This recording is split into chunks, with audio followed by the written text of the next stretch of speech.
Ladies and gentlemen, good day and welcome to the Jindal Stainless Limited Q3 FY24 earnings conference call hosted by Batlivala and Karani Securities India Private Limited. As a reminder, all participant lines will be in the listen-only mode and there will be an opportunity for you to ask questions after the presentation concludes. Should you need assistance during the conference call, please signal an operator by pressing star, then 0 on your touchtone phone. Please note that this conference is being recorded.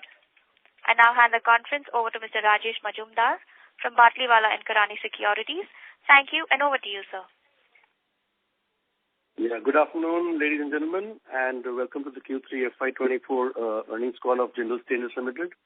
We have with us today from the management, Mr. Abhyuday Jindal, Managing Director, Mr. Tarun Khulbe, CEO, Mr. Anurag Mantri, ED and Group CFO, and Ms. Shreya Sharma, Head Investor Relations. And first of all, congratulations, sir, on a decent set of numbers, steady and decent set of numbers.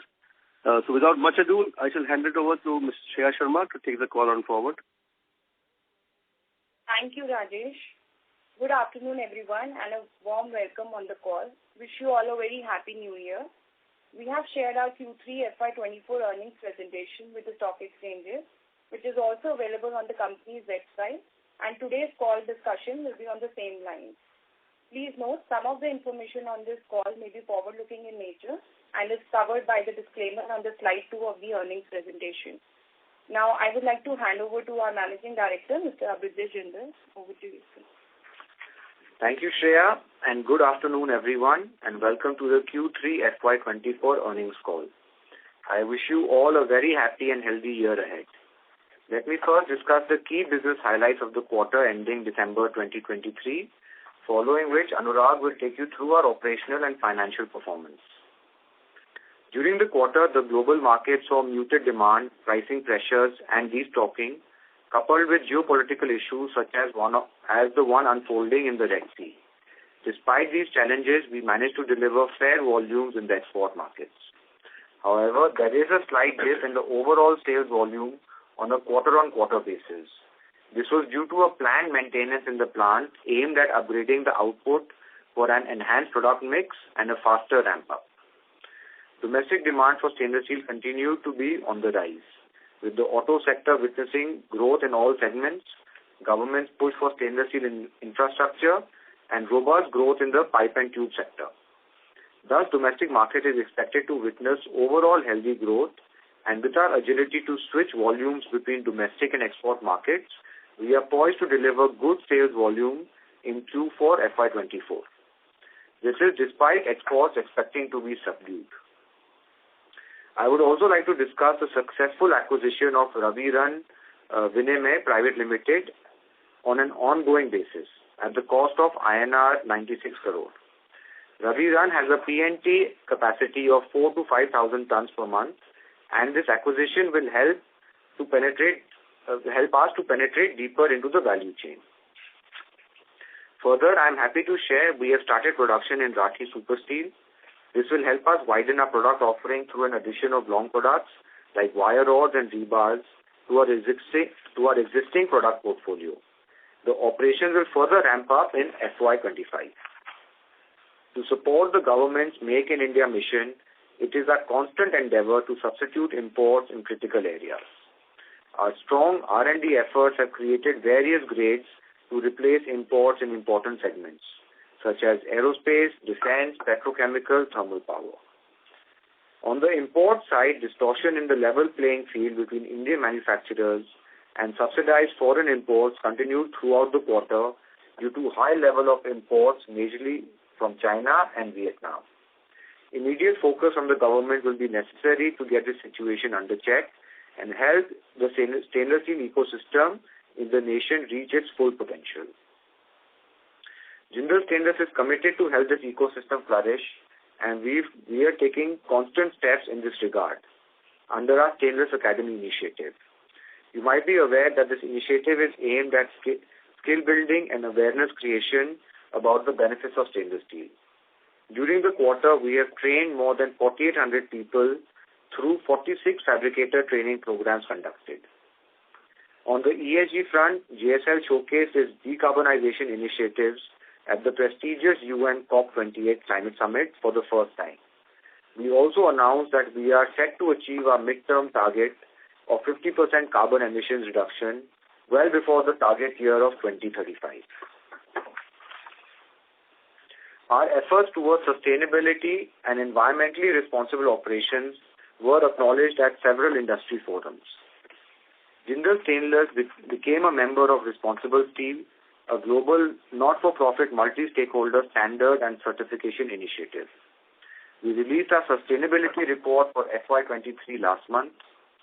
We also bagged several prestigious awards like the India Green Award 2024 for Environmental Excellence at the 23rd Green Tech Environment Annual Summit and Awards 2023, National Sustainability Award 22-23 by the Indian Institute of Metals, Award of Appreciation for CPP at the Odisha State Energy Conservation Award 2023. With this, I would like to hand over to Anurag to discuss the operational and financial performance. Thank you. Thank you, Abhyuday. Good afternoon, everyone, and a very warm welcome on the call. I wish you a very happy 2024. As highlighted by Abhyuday, we delivered the consistent performance amidst the challenging global scenario. Let me discuss in detail the operational and financial performance during Q3 FY24. The volume increased by 28% on a YOY basis, with slight dip of 6% on a QOQ basis, as explained by Abhyuday earlier. The standalone revenue remained stable on a YOY to rupees 9,720 crores, despite the 19% dip in the nickel prices. EBITDA and PAT increased by 8% and 41% respectively to rupees 1,021 crores and rupees 779 crores on a YOY basis. The 9-month standalone revenue increased to 13% YOY to rupees 28,835 crores. EBITDA and PAT increased by 30% and 52% to rupees 3,208 crores and rupees 2,554 crores respectively on YOY basis. On the subsidiaries and associate side, we are trying to further simplify the group structure. In this regard, the board has approved divestment of 26% stake in JCL, and which is Jindal Coke Limited, and increasing the stake in Iber Jindal up to 100%. Divestment in JCL will further support our ESG commitment to achieve net zero carbon emissions by 2050 by integrating the sustainability into our business strategy and operations to create value for all the stakeholders with minimizing the environmental impact. I would also like to update that during Q3 FY24, the surplus available funds JUSL has also paid a dividend of rupees 200 crore to JCL.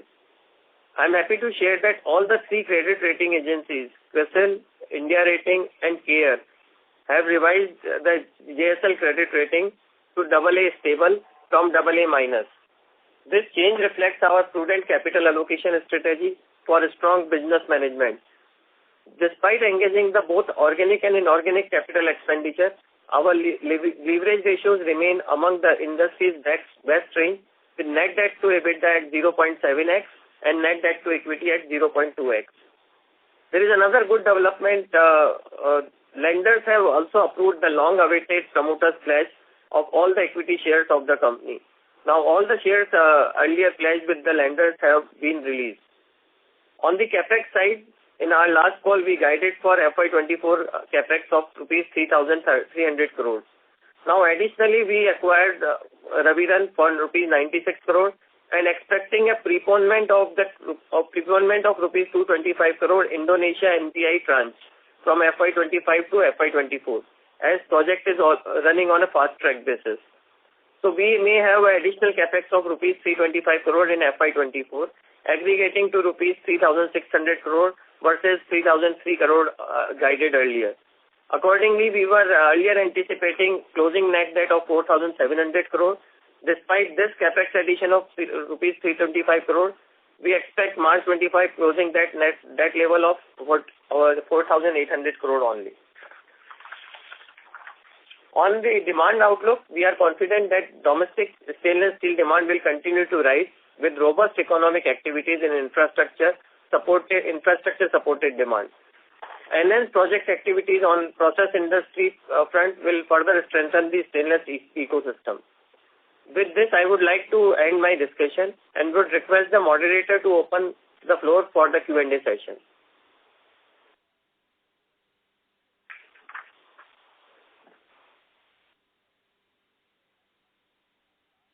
Hello? Sir, shall we begin with the Q&A? Yes, please. Ladies and gentlemen, we will now begin with the question and answer session. Anyone who wishes to ask a question may press star and 1 on their touchtone telephone. If you wish to remove yourself from the question queue, you may press star and 2. Participants are requested to use handsets while asking a question. Ladies and gentlemen, we will wait for a moment while the question queue assembles. Thank you.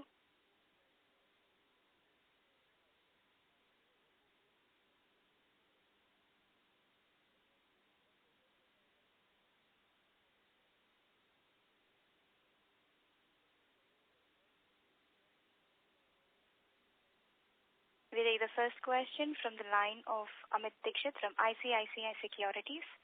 Please go ahead, sir. Yeah, hi. Good afternoon, everyone, and thanks for the opportunity. Congratulations for a good set of numbers. I have a couple of questions. The first one essentially relates to the loan that we have extended to NPI of around 384 crores. We just wanted to understand the genesis behind it and the key attributes of this loan, when it will be returned, and what is the interest rate, etc. That is the first Amit, okay, so shall we answer question by question, or you want to ask all the questions? Okay, yes, let me answer first question. Sure. Okay, so this 384 crore loans, if you recall, the NPI total investment was $158 million, and there was a tranche. So we have right now kept the flexibility of sending the money. It's been right now sent partial loans. This amount has been sent as infused in a Singapore entity as a debt, but we have a right to convert into equity later stage. So we will see the best tax efficient capital structure at appropriate time and then accordingly decide. But right now, this investment has been done through a combination of debt and equity.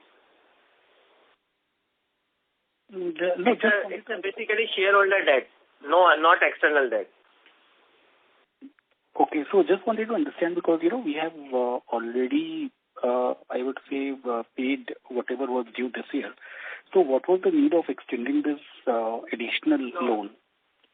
No. So this is part of that. There is no additional loan. It is part of the same consideration of $158 million. Let me tell you that. The total outflow on this project till now has happened close to $121 million, which is around 1,000 crore of amount, and balance amount is still due. So the balance amount is due, which I am saying, as I told in my opening remark. Out of that, we are expecting 26 million may get preponed because the project is on fast track. It may get completed much earlier than what we were anticipating. Because these are milestone-based grants, we may have to send another $26 million before March. But this is all within this $121 million, which is a combination of this loan, as well as the money sent as equity. Okay. The second question is regarding the couple of, more earning drivers, that is Rathi Super Steel and Raviraj. What kind of ramp-up should we expect on both of these operations? And what would be the ballpark EBITDA per ton that we could expect for maybe FY25?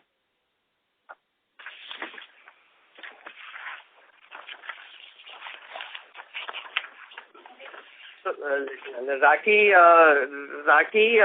we just, as Abhijit mentioned, we just started the Rathi production. The expected FY25, we expect to have a 70% utilization. So it's a combination. The capacity will depend with the combination of wire rods as well as the rebar. So if we make more rebar, the capacities come down. So overall, we are expecting 9 to 10,000 ton per month run rate in FY25, so around 110 to 120,000 ton of in FY25 from Rathi.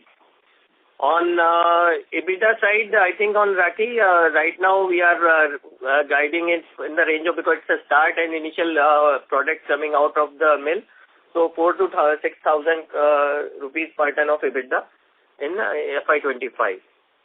On Raviran, we just acquired the plant. I think it will take some time to start. So we are guiding that in H1 FY25 we should be able to start the plant. Initially, as the capacity currently is close to 4,000 to 5,000 per ton per month existing. Eventually, we want to make it a 8 to 10,000 ton pipe and tube facility with the combination of decorative as well as industrial tube. So we'll have to increase the capacity and also put up the functionality and some equipment for make it an industrial tube. So initial volumes, I think for FY25, the volume may not be high because we will be starting the operations in H125.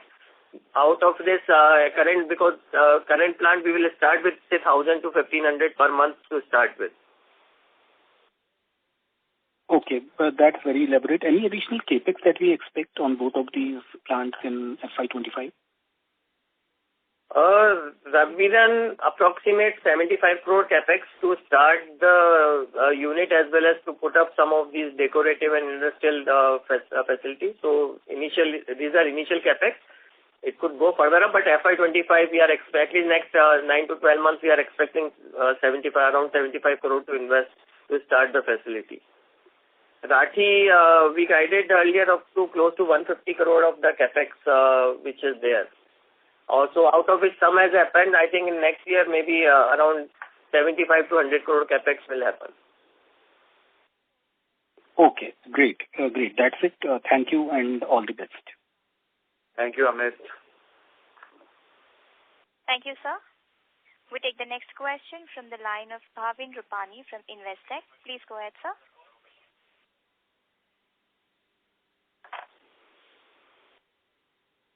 Mr. Bhavin, your line is in the talk mode, sir. Please go ahead with your question. Yeah. Am I audible? Yes. Yeah. So I just wanted to understand the significance of Spain operations and also wanted to understand the reason for increase in stake if it's just even though it's a loss-making entity as of now. So, Bhavin, loss-making has only been because of the temporary situation in the last 1.5 years, actually. 1.5 to 2 years, because that's a service center that we have in Europe, and it has been in the history before that been doing very well for us, and even in the future we see very good demand. It is just because of the subdued demand that is there in Europe at the moment is why our Spain service center has been at loss. But definitely the European market will rebound, and when it does, we're very confident again Iber should start performing better.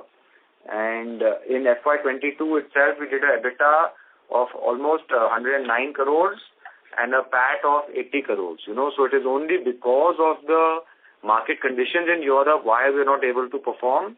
Otherwise, we're very bullish, and that is why we're also willing to buy back our partner's stake in the company. So it's only a temporary phenomenon. As soon as the European market rebounds, you will see Iber performing very well as well. All right, got it, sir. And the second question is related to Jindal Coke. We intend to divest 26% stake. Sir, can you provide us with indicative valuations for it, and what is the current debt and EBITDA run rate? So, I think basically the board has just approved it yesterday for us to explore the options of this. So I think it's a bit early to say on the valuation side right now. On EBITDA side, last quarter they did an EBITDA of 56 crore of EBITDA, and the debt in the entity is close to 450 crores. But net debt is 3. Net debt is around 300 crores. Okay.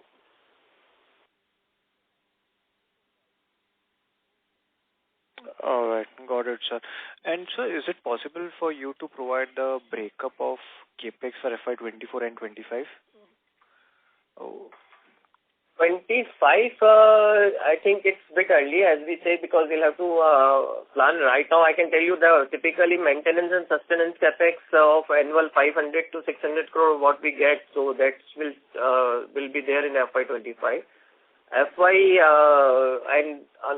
Besides that, there is a 5 to 600 crore of current project capex which may spill over to which will be due in FY25. But otherwise, there is no new capex which we have actually right now planned at this point of time. Besides this, FY24 capex, as I guided that earlier we guided for 3,300, which has now increased to 3,600. Could go up to 3,600 because of two reasons. One is that 100 crore of Ravidan investment, and second is this NPI tranche of $26 million, which is due in April, may get preponed in March itself. In that case, another 225 crore may come from the NPA tranche. So close to 3,600 could be the capex in this year. Sir, is it possible for you to give breakup of 3,300 crores? You mentioned about 325 crores, but what about... Sure, I can give you. So, let me tell you. So, I think JUSL acquisition was 958 crore. RKEF, this NPI, we expected 1,000 crore this year, so which has completely gone now. Maintenance and sustenance of 500 crore. Ongoing capexes of 400 crore. Rathi was 100 crore. The renewable power was 150 crore. And besides that, JUSL expansion capex of 250 crore. So that was 3,358 crore maths exactly. All right, got it, sir. Thank you. Thank you, sir. We take the next question from the line of Kirtan Mehta from BOB Capital Markets. Please go ahead, sir. Thank you, sir, for giving this opportunity. I just want to understand from the perspective of the consolidated entities, they have contributed 225 crore this quarter. This has increased from 68 crore a quarter ago. So which are the main drivers to this contribution? Sorry, Kirtan, can you repeat your question? I haven't understood it. I was saying that when we look at the consolidated minus standalone EBITDA difference, that is 225 crore in this quarter, which is higher than the 68 crore a quarter ago. So just wanted to understand which of the subsidiaries are actually contributing to this increase in this quarter. So there is, if you look at Keaton, there is a positive side on the global subsidiaries. So last quarter there was a huge loss on EBER as well as on PTJSI. And this quarter, if you see, there is the EBITDA, it's a break-even for EBER Jindal, and the operations are, we have booked quite a loss to some extent, the valuation loss. So now going ahead, we are not expecting on the inventories which is left there to further continue loss on that stock available over there. And what? Yeah, sorry. Yeah, anything more you want a clarification on? In terms of sort of ongoing run rate for the operations outside standalone, what should be the ongoing run rate for those businesses? So for EBER, basically EBER Jindal, PTJSI is already... PTJSI, we're closing down operations there. And run rate, I'm not... EBER, typically, see, on an average, it used to do 600 to 800 crore of the revenue. 600, 700 crore revenue. So basically, 6 to 8 million euros. Hopefully, that should be the practice, but I think maybe it may take another quarter for them to come back to those type of profitability zone, because we still have most of the stock. So if you see last quarter, at least that gets neutralized. There is no loss in last quarter on a net basis.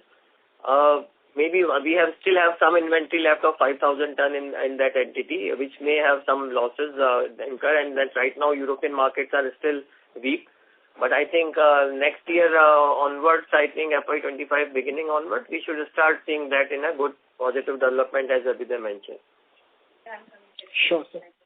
Just one more question in terms of the acquisition into the pipe and tube team. This is basically appears to be a forward integration we have previously maintained the position that we wouldn't want to sort of get into the space of our customers. So is there any change in the sort of a direction?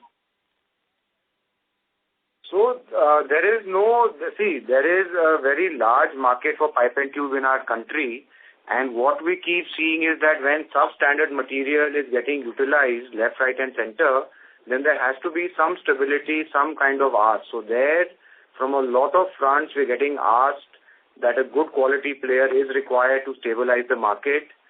This opportunity came in front of us. We felt that we were the best company in place to take this up, utilize the facility, and give the best in-class product in the market. So with that strategy, why we entered, and it is not going to be that we're going to eat into our customers' market. We have a clear-cut strategy. We will continue to support our customers who are in the pipe and tube sector. There is enough growth coming in our country all across. There is only going to be push towards infrastructure, airports, railways. So there is enough demand if that's going to come. And with our good quality, we would like to showcase that to India and to the world. So with that strategy is why we went ahead with this acquisition. Right. And in terms of sort of, if we look forward to next 5 years or so, how do we like this segment to develop from here? IPNT segment in next 5 years. In the next 5 years, it's definitely going to grow at a CAGR of almost 10 to 12%. With the infrastructure push that is coming in, so there is good and enough space for players like Jindal and for other new entrants to come in. So I would say in all sectors in stainless steel that we are operating in, I see a good growth of close to 10% in each segment. Right. My question was more from the perspective for the pipe and tube segment. Once we have sort of we have got into the position, would we be growing the capacity at this base and sort of trying to sort of enlarge our market share in the segment as well? Does the company have the opportunity to offer us the brownfield expansion at this site?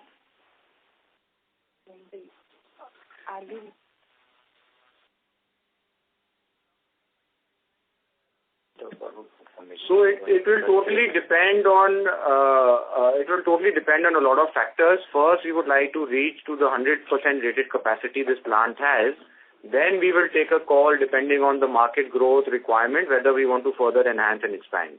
So first priority is to get this plant 100% utilized. Then only we will plan for future expansion. Thank you. Thank you. Thank you. Before we take the next question, a reminder to all the participants, anyone who wishes to ask a question may press star and 1 on their touchtone telephone.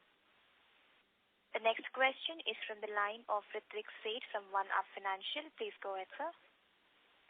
Yeah. Hi. Good evening, sir. Sir, a few questions from my end. So first of all, on the Rabirun acquisition, is it fair to understand that this 4,000, 5,000 tons of pipe and tube, the raw material will be supplied from our plant only? Yes, 100%. There's definitely no one else's material we will use. Right. So basically we can get another 50,000 tons of volume from selling it to our subsidiary only for next year probably. Yes. Right. And then you mentioned that you're looking to expand to 8 to 10,000 tons. Not next year. You should not take it from next year, but because it's a journey, but yes, eventually we can reach that. Right.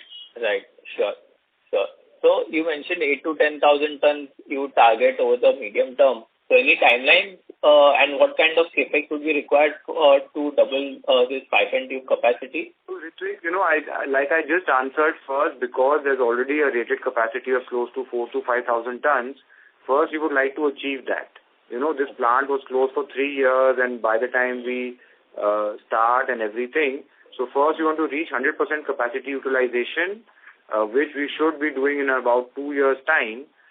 Then we will look at further expansion if required. There's enough land available there for us to expand, so then we can look at that. Okay, great. And so how is the ramp up for the brownfield expansion which we completed 6 months ago? So that ramp up is progressing well already. That is one of the reasons why we took a minor shutdown in Q3 to enhance the productivity, product mix of our new expansion. So it's coming on track, and we should see good volumes coming from there in Q4. Okay. And what would be the utilization for the currently for the new brownfield for the 1 million ton? Time volume increase we are seeing in FY24 of 22 to 20% we can say, and a similar expectation is for next year that we should see another 25% volume growth. 20%. Okay. Okay. Right. And sir, my last question, similar to the previous participant, but you had mentioned in the last call that we plan to give an update for further brownfield expansion from 3 million to 4 million ton. Absolutely, you're absolutely right. I did mention that, and we are, because of these few other acquisitions that have come up right now, we are still working on our plans. I would really like to give a very concrete plan to all our investors and not overcommit or undercommit something. So we are still working on it. Just give us a little more time. I know I did commit, and I am also pushing ourselves internally to come out clearly. But I don't want to overcommit, something when I'm not confident myself. So it might take us another few months, but there's full work is happening internally on that. So just give us a little more time for this. Sure, sir. Absolutely point taken. Okay, sir. That's it from my side. Thank you. Thank you. Thank you. We take the next question from the line of Mr. Rajesh Majumdar from B&K Securities. Please go ahead, sir. Yes, sir. So I had a couple of questions. The first on the NPK facility, we have seen that nickel prices are now literally back to 16,000, and there is a lot of talk on how much capacity Indonesia is putting up in nickel over the next 1 or 2 years. So in the light of that, I want to know the viability of the facility even at $16,000 nickel, and what is your steady state outlook for nickel prices?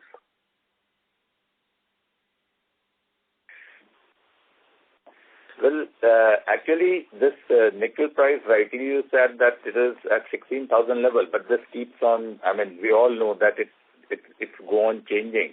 We had estimated that the payback for this capacity would be around 4 years, and 3 to 4 years, and we still believe that once because the way the markets are moving, eventually, we still believe that we should be able to reach it. So at $16,000, are we still viable in the project? That was my question, sir. Yes, project is still viable. Definitely the kind of margin that was there when nickel was 20 to 21 has reduced. But because nickel being such a volatile raw material, and right now the whole Europe and China is there is subdued demand and they're not operating at 100% capacity. So when the metal economy, stainless steel economy rebounds, nickel will also rebound, price will pick up. That time the viability will again be higher. So even at 16,000, absolutely it is viable. There is no problem at all. But because of the volatility, we are still quite confident that within our 4 years that we've committed, the payback should be achieved. Thank you, sir. Thanks. That was my question. Thank you.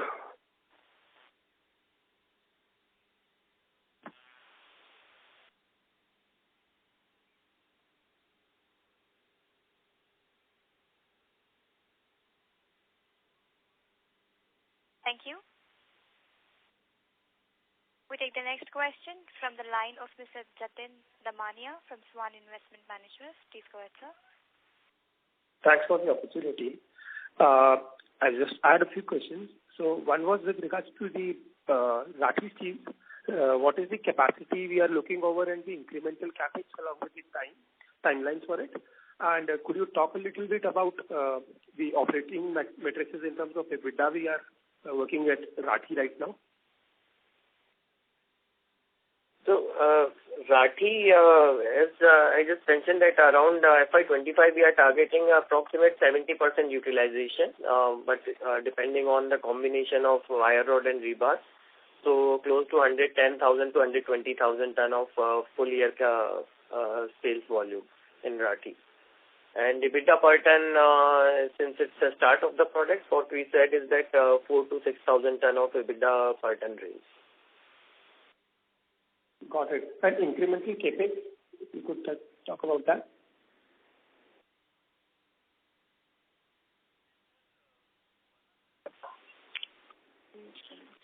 Incremental capex incremental capex, as we said, the Rathi, what we mentioned was around 100 to 150 crore of the capex we envisaged, which is ongoing right now. Some of the has already been incurred. So we are in the journey of that.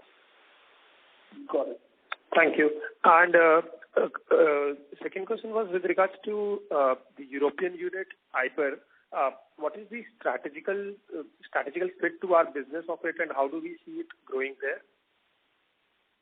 So in Spain, it's our service center. We send our mother coils from India, and there we are servicing our customers just in time, with the right sizing, with the right requirements that they have. So it has a huge value for us because of having this service center. We have long-standing customers in Europe who, even despite COVID or any kind of duty or CBAM coming in, they're still going to be with us because we are part of the end-to-end supply chain. So this has created tremendous value. We still are very bullish on our Spain service center, European service center. European market is also going to grow. And it's only currently right now because of all these geopolitical situation and issues, Europe itself is not performing well. The minute Europe rebounds, IBER will also rebound. So it has huge potential for us, and that is the only way customers will stay with you, whether you are there and able to support their supply chain. So through this, we are part of their total supply chain. Understood. That was helpful. Thank you. And my last question was with regards to... Another point I can add is we also give a lot of quality support. So that is one major difference between Jindal Stainless and most stainless steel majors in the world, that we have very strong after-sales service and quality support. So we have strong quality people, technical people sitting in our service center. The minute there is any requirement, they travel within a week to 10 days, and they're there across Europe. So that's another additional benefit we are able to give our customers. Yeah, your second question? Yeah, this was with regards to JUSL, the United Steel Limited entity. How much volumes are being used for a captive in JSL and third party? And also with regards to, if you give some clarification with regards to the EBITDA sales. So captive consumption is almost close to 80 to 90%. 90%. JUSL. JUSL, yeah. 90%, 10 plus only our capacity utilization is there right now. What was your second part to it? So EBITDA margins were of the same JUSL. EBITDA margin is around... so on a standalone basis, JUSL typically it's a job work model, 4,500 of EBITDA per ton. So what we said is that if you convert on JSL volume, it adds up to close to 3,000 rupees of EBITDA per ton of JSL guidance. Got it. Thanks a lot and best of luck. Thank you, sir. The next question is from the line of Tushar Chaudhary from Prabhudas Lilladher. Please go ahead, sir. Yeah, thanks a lot for the opportunity, sir, and good set of numbers. Congratulations. Sir, I just wanted to know, with the raw material prices are falling, nickel has fallen a lot, probably YY basis 40-odd%. Stainless steel prices are also coming off. So in this light, how are the other raw material prices are moving, ferrochrome and ferromanganese? And is there any change in our EBITDA per ton guidance over the next, let's say, few quarters? So no, good question, Tushar. So firstly, yes, nickel, manganese have come down, but chrome has actually gone up.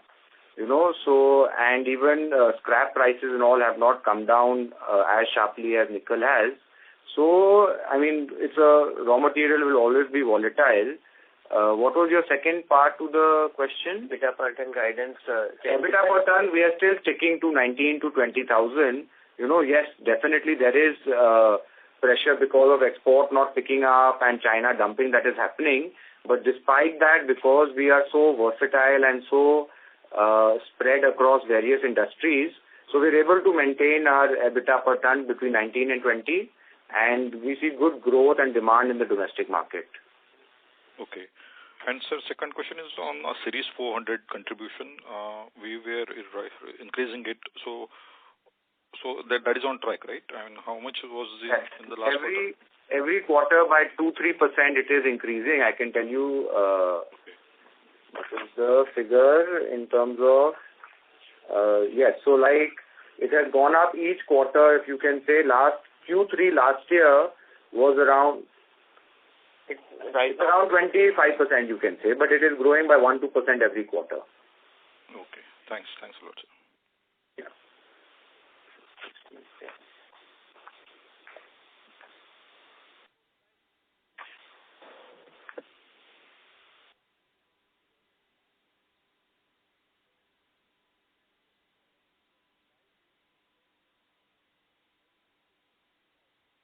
Thank you. The next question is from the line of Janvi Dodai from Equitas Investments. Please go ahead. Hi, sir. Nishit here from Equitas Investments. Thank you for this opportunity. Sir, I have two questions. First one is, in your press release, you mentioned that there is sharp increase in dumping of 300 series by 73% from China and Vietnam. Can you share the quantum in metric tons? And second, what are we doing to protect our domestic market share?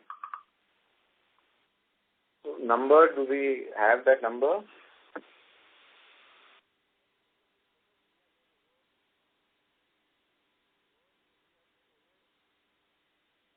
See, we would not like to exactly open to sharing these numbers, but definitely see, now in terms of, that is the whole game, the question that you asked. What are you doing to mitigate against China? That is exactly what over this many years and months we have built an inherent strength.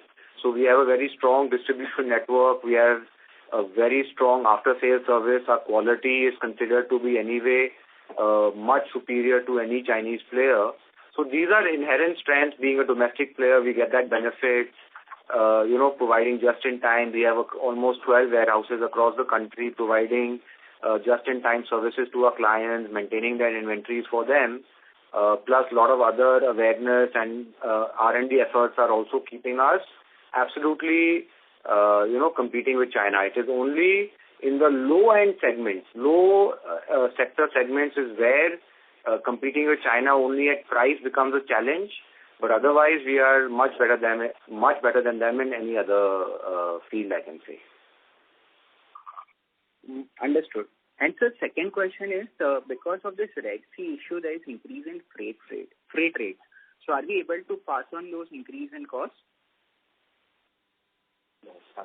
Not at the moment. I think because we are just waiting and watching that it's going to be a short-term phenomenon or long-term. Short-term we are not, but the minute it moves to long-term, we will be passing it on. But as of now, because it's a temporary issue, so we are not able to pass it on at the moment. Understood. Thank you. Thank you. Thank you. We take the next question from the line of Mr. Kunal Kothari from Centrum Broking. Please go ahead, sir. Yeah, thank you for the opportunity.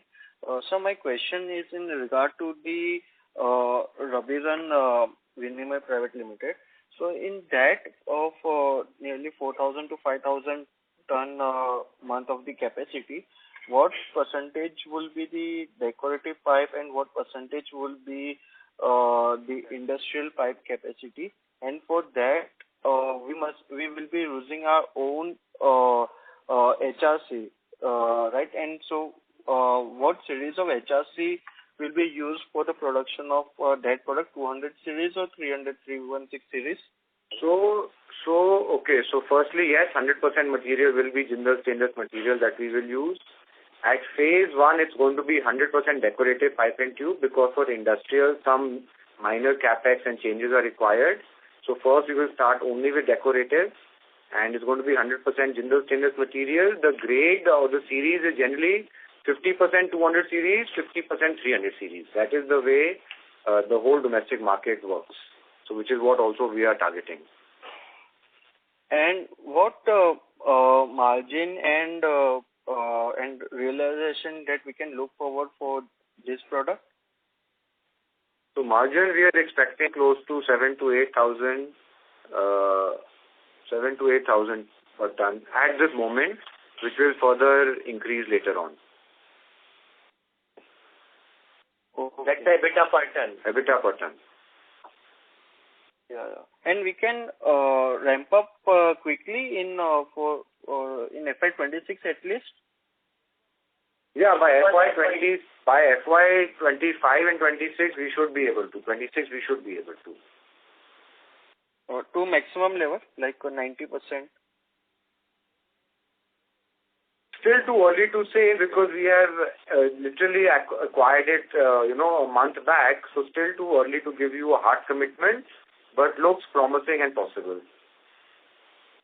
Okay. And sir, any color on the industrial pipe segment also that you mentioned that you want to get into that segment as well. So what timeline you see to set up that capacity and the capex that you see for the same?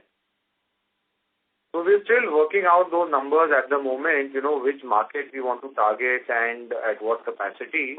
So that's why I said first priority is to start with decorative pipe and tube till the time we are working on our industrial strategy. Okay, sir. Thank you so much. Thank you. Thank you, sir. We take the next question from the line of Mudit Bhandari from IIFL Securities. Please go ahead. Hello. Good afternoon, sir. Just one question. In JUSL standalone, what is the debt maturity? As far as I remember, it was just a single bullet payment maturity. So what was the timeline? No, it's not a single bullet payment in JUSL. It's close to a door-to-door maturity of 16 years with average tenor of close to 10 years, 10 to 10 and a half, 11 years. Okay, so all equal payments of what rupees? Sorry? It's as I mentioned that it's actually more ballooning towards end, and we have also prepaid some of the installment for next 2 years. So that's the reason if you see the door-to-door is 16, but the average also comes close to 10 and a half, 11. So you can see that it's more rear-ended gradual payments. Yearly scheduled payments, Mudit, are there in our corporate presentation also if you want to see it more details. Okay, got it. Thank you. Thank you. Ladies and gentlemen, that was the last question for the day. I would now like to hand the conference over to Mr. Rajesh Majumdar for closing comments. Thank you, and over to you, sir. Yes, thank you, ladies and gentlemen, for a nice Q&A session. I would like to hand over the call now to Mr. Abhyuday Jindal for his closing remarks before closing the call. Thank you, Rajesh, and let me thank everyone for attending this call.